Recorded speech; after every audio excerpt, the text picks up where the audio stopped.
বাঙালিয়ানা মানেই মুড়ি মাখা, আর বাঙালিদের সন্ধ্যের টিফিনে একটু মুড়ি মাখা, ঝাল ঝাল স্পাইসি স্পাইসি মুড়ি মাখা না হলে বাঙালিদের ঠিক চলে না।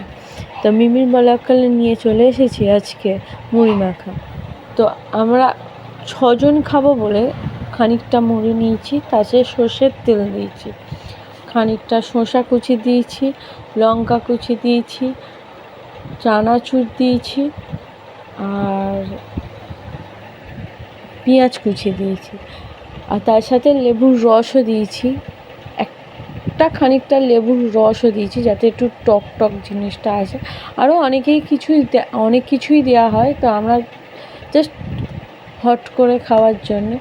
তো দারুণ করে জিনিসটাকে মাখিয়ে, এবং দেখো লোভনীয়র মতন লাগছে, জিভে জল আসে। বলো